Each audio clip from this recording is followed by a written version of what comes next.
वक्त की भी अपनी एक जुबान होती है और सुंदरपुर की घड़ियों में वो जुबान अब खामोश हो चुकी थी। पूस की वो रात किसी आम रात जैसी नहीं थी। वो एक बद्दुआ थी जो सदियों पहले किसी ने इस जमीन को दी थी। आसमान से ओस नहीं बल्कि एक जहरीली ठंड बरस रही थी। घना सफेद कोहरा पूरे गांव पर ऐसे लिपटा हुआ था जैसे किसी ने मरे हुए जिस्म पर सफेद कफन उड़ा दिया हो। हवा इतनी भारी थी कि सांस लेने में भी फेफड़ों को मेहनत करनी पड़ रही थी।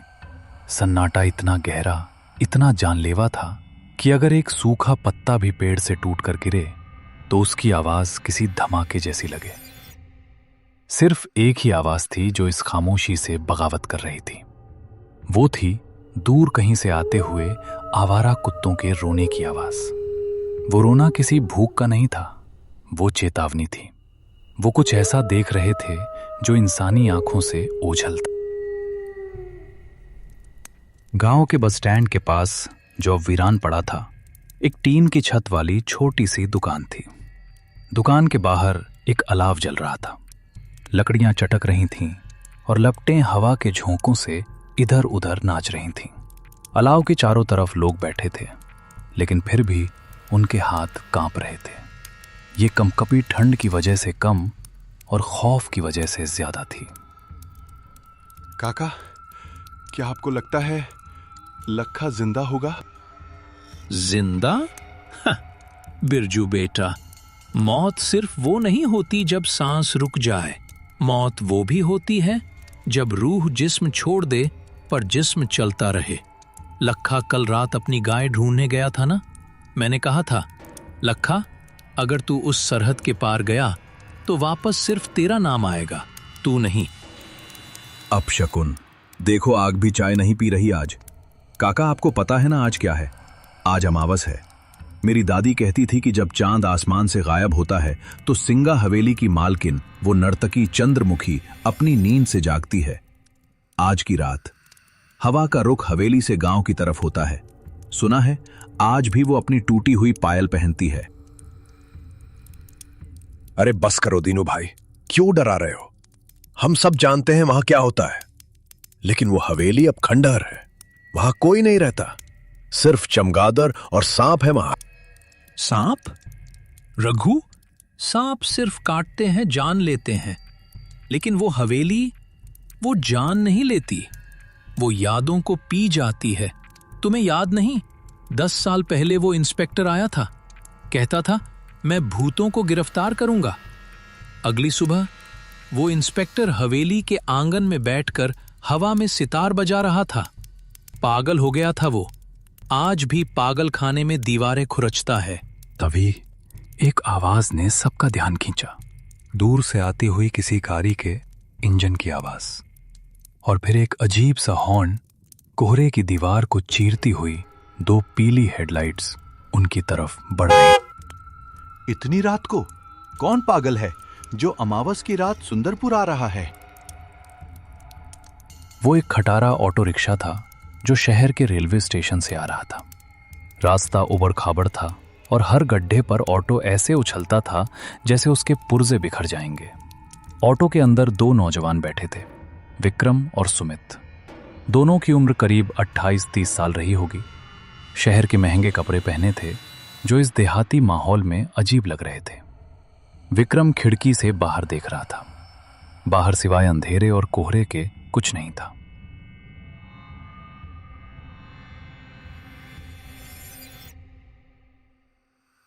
यार सुमित, मुझे अभी भी लग रहा है कि ये एक बहुत बड़ी गलती है। 6 साल, पूरे 6 साल हो गए हमें यहां से गए हुए। तेरा वो बैक टू रूट्स वाला भाषण सुनने में अच्छा था, लेकिन हकीकत देख रहा है, यहां सड़क तक नहीं है, नेटवर्क भी गायब है। अगर हमें कुछ हो गया तो एम्बुलेंस भी सुबह तक नहीं पहुंचेगी। अरे विक्की भाई, तू हमेशा नेगेटिव ही सोचता है। देख, शहर के शोर से कितना सुकून है यहाँ। और फिर पापा की आखिरी इच्छा थी कि हवेली, मतलब हमारा वो पुराना पुश्तैनी घर, एक बार रिपेयर हो जाए। हम उसे बेचने ही तो आए हैं, बस 1-2 दिन की बात है। और वैसे भी मुझे बचपन में ये गांव बहुत पसंद था। याद है हम वो पीछे वाले बगीचे में क्रिकेट खेलते थे। हाँ याद है, और मुझे ये भी याद है कि शाम के 6 बजते ही दादी हमें घर के अंदर खींच लेती थी, कहती थी हवा बदल गई है। तभी ऑटो वाले ने अचानक ब्रेक मारा। ऑटो एक झटके के साथ रुका। विक्रम का सिर रॉड से टकराते टकराते बचा। अरे भाई देख के चलाओ, क्या हुआ, गाड़ी क्यों रोक दी? साहब माफ करना, लेकिन मेरा ऑटो इससे आगे नहीं जाएगा। विक्रम ने सुमित की तरफ देखा। सुमित के चेहरे पर भी थोड़ी घबराहट आ गई थी। ऑटो वाले ने उनका सामान, 2 बैग जल्दी जल्दी सड़क पर उतारा। वो सामने देखिए, कोहरे के बीच वो सिंगा हवेली है। आज की रात उस रास्ते से गुजरना मतलब अपनी मौत को दावत देना है। पैसे आप आधे दे देना, पर मैं आगे नहीं जाऊंगा। क्या? अभी तो गांव का मोड़ आया है। हमारा घर तो वो पीपल के पेड़ के उस पार है। यहाँ बीच जंगल में कैसे उतरेंगे हम? एक सलाह मानिए साहब, अगर रास्ते में कोई आवाज आए, कोई आपको नाम से पुकारे या कोई सुरीला गाना सुनाई दे तो रुकना मत, बस चलते रहना, पीछे मुड़कर मत देखना। इससे पहले कि विक्रम कुछ और पूछता, ऑटो वाले ने किक मारी। ऑटो घर घर आया और फिर इतनी तेजी से यूटर्न लेकर भागा जैसे उसके पीछे कोई शैतान पड़ा हो। धूल और धुएं के गुबार में विक्रम और सुमित अकेले रह गए।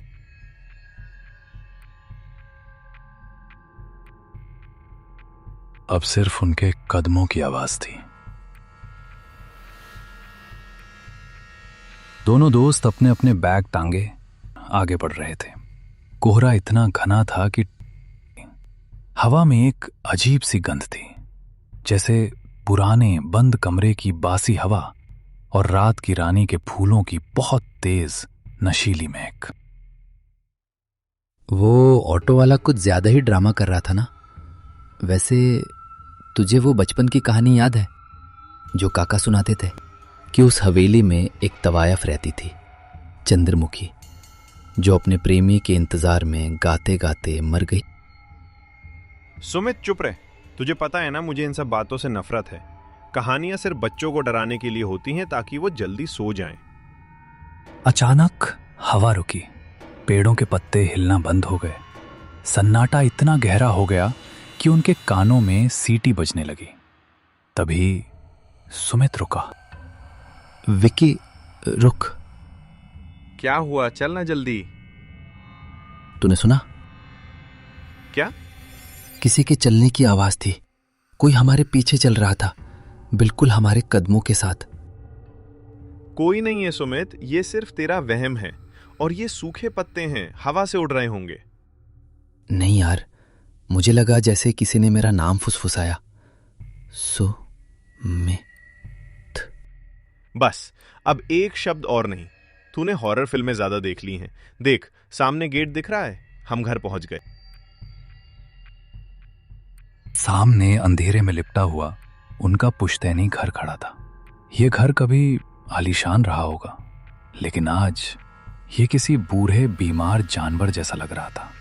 दीवारों का प्लास्टर उखड़ चुका था, लोहे के गेट पर जंग की मोटी परत थी, और घर के ठीक पीछे लगभग 200 मीटर की दूरी पर जंगल के बीचों बीच सिंगा हवेली का काला साया खड़ा था।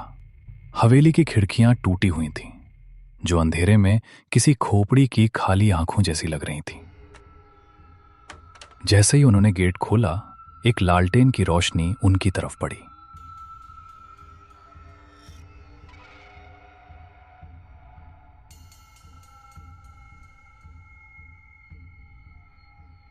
सामने उनका पुश्तैनी घर अंधेरे में किसी सोए हुए दैत्य की तरह खड़ा था।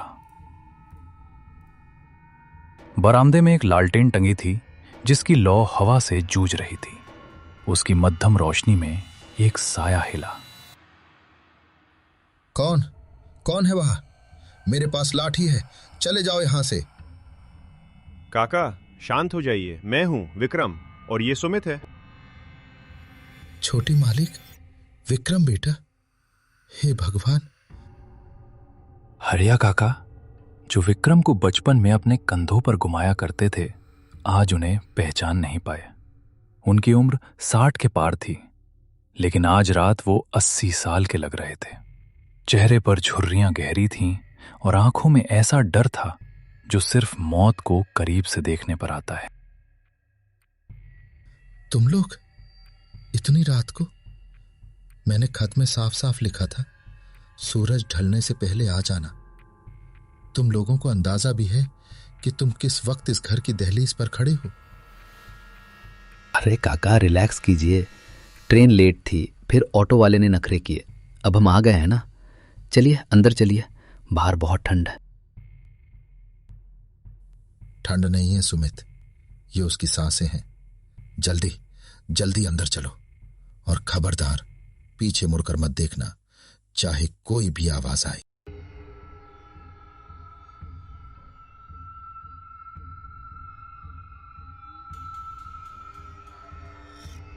काका ने उन्हें लगभग खींचते हुए घर के अंदर किया और दरवाजे पर एक नहीं 3-3 सिटकनी लगा दी।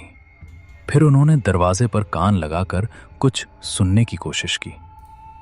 बाहर हवा का शोर था और शायद बहुत दूर किसी पायल की हल्की सी झनकार। काका ने राहत की सांस ली।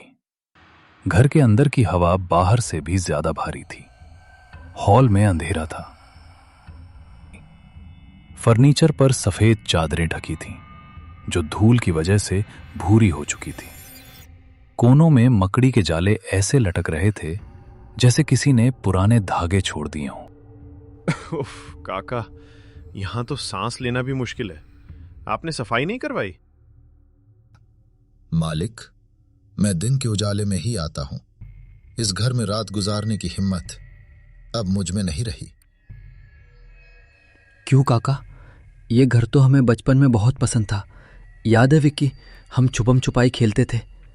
काका, वो हमारा पीछे वाला कमरा, ब्लू रूम, वो तैयार है ना? हम वहीं सोएंगे। वहां से पूरा जंगल और हवेली दिखती है। नहीं, खबरदार जो उस तरफ कदम भी बढ़ाया।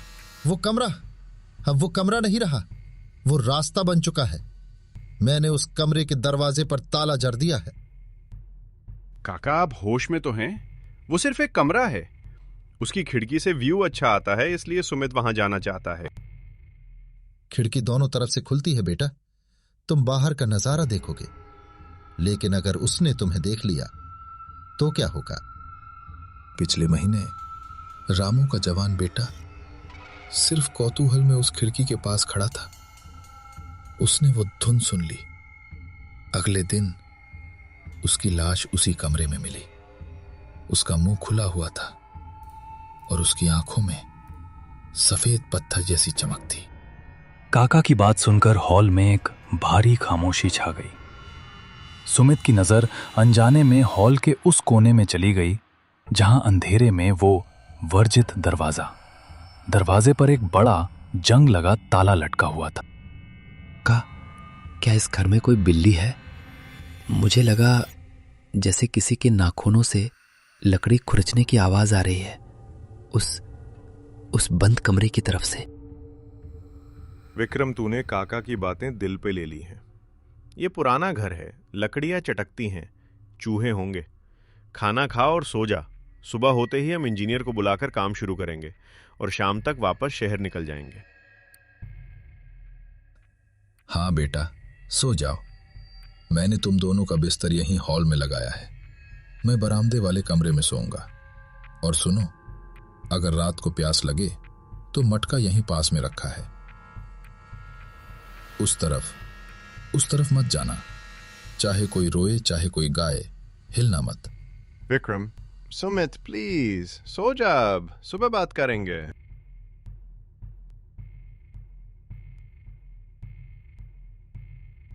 रात गहरी हो चुकी थी। विक्रम अपनी थकान की वजह से तुरंत सो गया। उसकी खर्राटों की हल्की आवाज हॉल में गूंज रही थी। लेकिन सुमित अपनी रजाई में लेटा छत को घूर रहा था। उसकी आंखों में नींद का नामो निशान नहीं था। उसे एक अजीब सी बेचैनी हो रही थी, जैसे उसके शरीर के अंदर चींटियां रेंग रही हों। वो बार बार करवट बदल रहा था। उसकी नजरें न चाहते हुए भी अंधेरे में उस ताले वाले दरवाजे पर जाकर टिक जाती थीं। तभी हवा का रुख बदला। वो आवाज, वो धुन शुरू हो गई। पहले बहुत धीमी, जैसे कोई कान में फुसफुसा रहा हो, फिर थोड़ी तेज। ये कोई साधारण संगीत नहीं था। सुमित, इतने साल कहाँ थे तुम? मेरी धुन अधूरी है, आओ इसे पूरा कर दो। नहीं, ये वहम है। विक्रम, विक्रम उठो। सुमित ने हाथ हिलाने की कोशिश की, लेकिन उसका हाथ जंग गया था। उसे लगा जैसे उसका शरीर अब उसका नहीं रहा। उसकी उंगलियां अपने आप रजाई हटाने लगीं। उसके पैर उसकी मर्जी के खिलाफ जमीन पर उतर गए। सुमित बिस्तर से खड़ा हो गया। उसकी चाल अब इंसानों वाली नहीं थी। वो किसी कटी हुई पतंग की तरह हवा के बहाव में बहता हुआ उस बंद दरवाजे की तरफ बढ़ने लगा। उसकी आंखों की पुतलियां गायब हो चुकी थीं। सिर्फ सफेदी बची थी। उसके चेहरे पर एक अजीब सी शांति भरी मुस्कान थी। वो दरवाजे के पास पहुंचा। उसने अपना हाथ उस जंग लगे ताले पर रखा। ताला, जो लोहे का था, सुमित के छूते ही बर्फ जैसा ठंडा हो गया। बिना चाबी के सिर्फ छूने भर से ताला खुल गया। जंजीरें जमीन पर गिर गईं। आवाज से विक्रम की नींद में खलल पड़ा। उसने करवट बदली। सुमित, रात के करीब 2 बज रहे थे। हॉल में अचानक तापमान गिर गया था। इतनी ठंड थी कि सांस भी धुएं की तरह बाहर निकल रही थी। इतनी ठंड क्यों है? काका, खिड़की खुली रह गई क्या?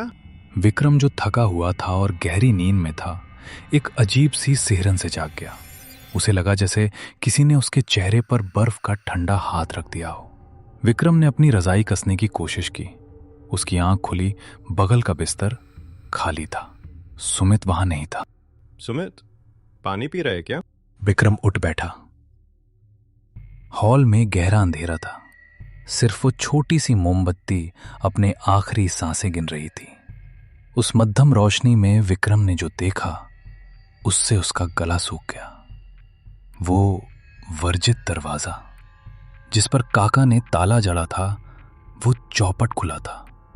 ताला और लोहे की जंजीरें जमीन पर ऐसे पड़ी थीं जैसे सांप ने अपनी केचुली छोड़ दी हो। उस खुले दरवाजे के उस पार घना काला अंधेरा था और हवा की डरावनी साएं साएं आ रही थी। सुमित, मजाक मत कर यार, बाहर आ जा। लेकिन जवाब में सिर्फ हवा की सीटी सुनाई दी। रोशनी की एक पतली लकीर उस खुले कमरे के अंदर गई। कमरा खाली था। विक्रम दौड़कर खिड़की के पास गया। उसने बाहर झांका। बाहर कोहरे की एक मोटी चादर थी, लेकिन उस सफेदी के बीच उसे एक धुंधली सी परछाई दिखाई दी। कोई था जो घर से दूर जंगल के रास्ते उस पुरानी सिंगा हवेली की तरफ बढ़ रहा था। सुमित! विक्रम चिल्लाया। उसने एक पल भी नहीं सोचा। वो खिड़की से ही कूद गया। नीचे झाड़ियां थीं। कांटों ने उसके पायजामे को फाड़ दिया। पैरों में खरोंचें आईं, लेकिन विक्रम को दर्द महसूस नहीं हो रहा था। उसके दिमाग में बस एक ही चीज थी, अपने दोस्त को रोकना। कोहरा इतना घना था कि 10 कदम आगे देख पाना भी मुश्किल था। विक्रम सुमित के पैरों के निशान ढूंढ रहा था। गीली मिट्टी पर नंगे पैरों के निशान थे, लेकिन सुमित, या वो चीज जो सुमित के शरीर में थी, वो रुक नहीं रही थी। सुमित की चाल अजीब थी। वो चल नहीं रहा था। वो जैसे हवा में तैर रहा था। उसके हाथ शरीर के बगल में बेजान लटके थे और सिर एक तरफ झुका हुआ था।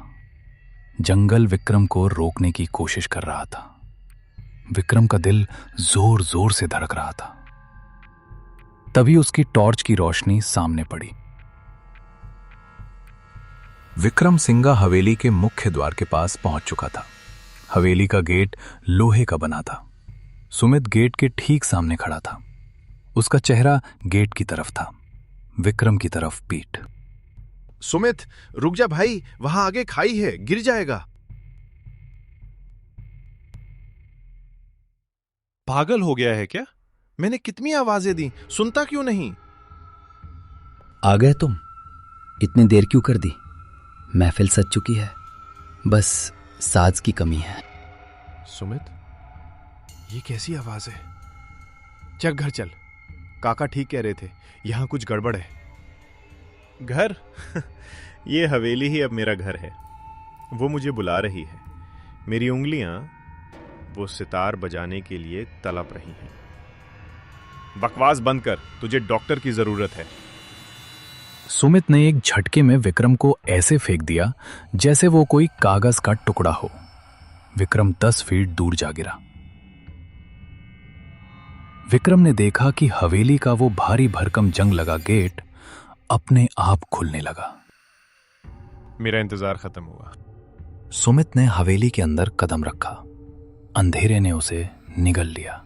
विक्रम गेट की तरफ दौड़ा, लेकिन जैसे ही विक्रम गेट के पास पहुंचा, गेट एक तेज धमाके के साथ उसके मुंह पर बंद हो गया। विक्रम ने गेट को पीटना शुरू कर दिया। खोलो सुमित, बाहर आ, खोलो इसे। लेकिन गेट टस से मस नहीं हुआ और तभी हवेली के अंदर से रोशनी जल उठी। विक्रम पागलों की तरह हवेली के उस लोहे के गेट को पीट रहा था।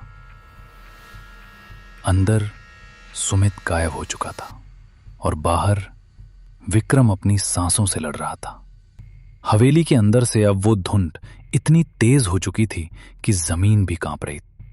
सुमित, बाहर आ, भगवान के लिए दरवाजा खोलो, कोई है? खोलो इसे। तभी बिजली कड़की। विक्रम ने देखा कि हवेली की बाईं तरफ एक पुरानी खिड़की की जाली टूटी हुई थी। वो जमीन से थोड़ी ऊंचाई पर थी और उसके नीचे एक सूखे पेड़ की डाल लटक रही थी। विक्रम दौड़ा। उसने पेड़ की खुरदरी छाल को पकड़ा और ऊपर चढ़ने लगा। अंदर से सड़े हुए फूलों और पुराने इत्र की इतनी तेज बदबू आई कि विक्रम का सिर चकरा गया और अंधेरे में अंदर कूद गया।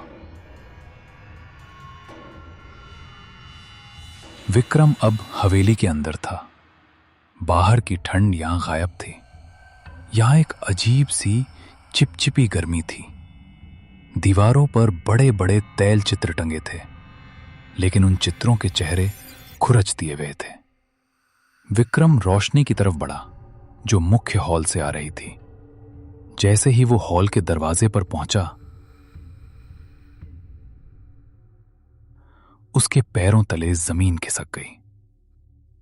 फर्श पर बेशकीमती कश्मीरी कालीन बिछा था और वहां महफिल सजी थी। हॉल के किनारों पर लोग बैठे थे। वो बिल्कुल शांत थे। उनमें से एक को विक्रम ने पहचान लिया। वो रघु था, गांव का वो लड़का जो पिछले हफ्ते गायब हुआ था। रघु, तुम यहां हो? चलो भागो यहां से।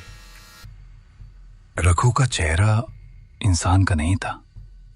उसकी त्वचा स्लेटी रंग की हो चुकी थी। उसकी आंखें पथरा गई थीं। वो पत्थर की मूर्ति बन चुका था। विक्रम दौड़कर रघु के पास गया। विक्रम ने पीछे देखा। बाकी लोग भी, सब के सब पत्थर बन चुके थे। ये वो बदकिस्मत लोग थे जिन्होंने वो धुन सुनी थी। हवेली ने उन्हें मारा नहीं था, उन्हें अपना दर्शक बना लिया था, हमेशा के लिए। तभी विक्रम की नजर हॉल के बीचों बीच गई। वहां हवा में जमीन से 5 फीट ऊपर एक लाल रंग का सितार तैर रहा था। उस सितार के तार अपने आप हिल रहे थे। कोई अदृश्य उंगलियां उसे बजा रही थी और उस सितार के ठीक नीचे सुमित खड़ा था। सुमित का शरीर हवा में थोड़ा ऊपर उठ रहा था। उसका हाथ धीरे धीरे उस सितार की तरफ बढ़ रहा था। जैसे ही वो उसे छुएगा, उसका भी वही हाल होगा जो रघु का हुआ। कितनी सुंदर है ये। मेरे हाथ मेरे हाथ इसे छूना चाहते हैं। सुमित नहीं, पीछे हट, वो साज नहीं, वो मौत है।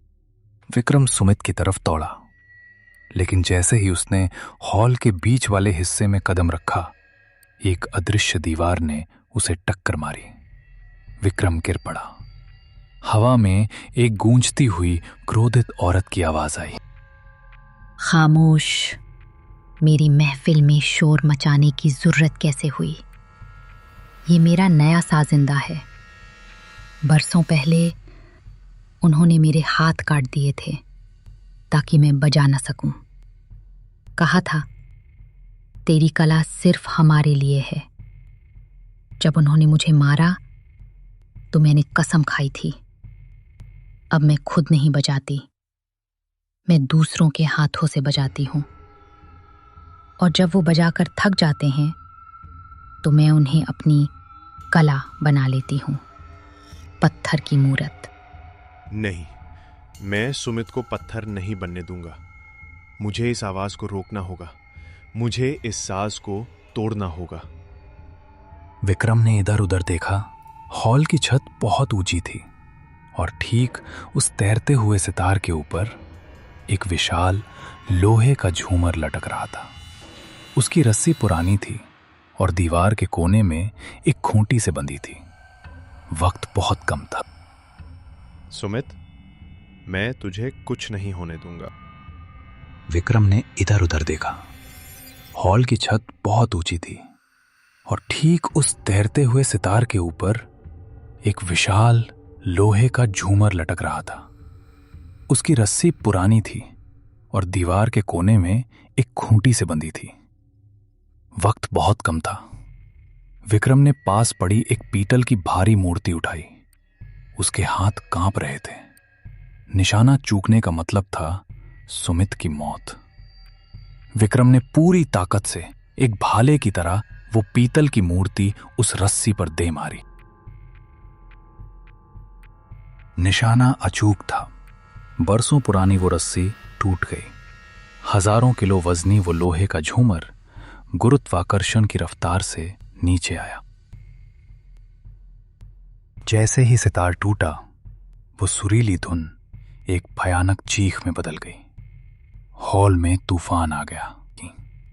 वो अदृश्य साया जो अब तक हावी था, धुएं की तरह बिखरने लगा। मेरा साज, मेरा इंतजार, नहीं। हवेली कांपने लगी। छत से धूल और पत्थर गिरने लगे। सुमित जो हवा में था, एक बेजान कठपुतली की तरह जमीन पर गिर पड़ा। सुमित, उठ भाई, भागना होगा, ये जगह गिर रही है। सुमित बेहोश था। उसको होश आया और वो हवेली से बाहर की ओर भागे।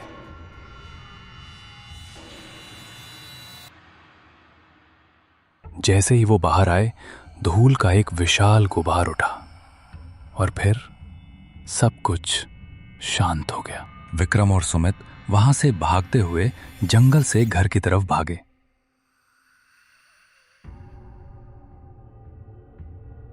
लेकिन वो अब बहुत डर में, जिसकी वजह से वो कुछ समझ नहीं पाया और वहीं बैठ गया।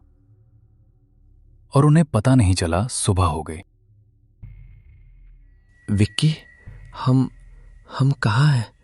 मेरे सिर में दर्द हो रहा है और वो गाना बंद क्यों हो गया? गाना खत्म हो गया भाई, साज टूट गया, महफिल उठ गई। सुमित, आज हमने सिर्फ अपनी जान नहीं बचाई, तुमने इस गांव को एक सदियों पुराने श्राप से आजाद कर दिया। शायद उन्हें भी मुक्ति मिल गई। गांव में आज भी वो कहानी सुनाई जाती है। कहते हैं अमावस की रात को अब वहां से रोने की आवाज नहीं आती, लेकिन अगर आप उस मलबे के पास जाकर दिल लगाकर सुने तो हवाओं में एक हल्की सी धन्यवाद की फुसफुसाहट सुनाई देती है। क्योंकि हर अधूरी धुन का मकसद डराना नहीं होता, कुछ धुनें सिर्फ पूरा होना चाहती हैं।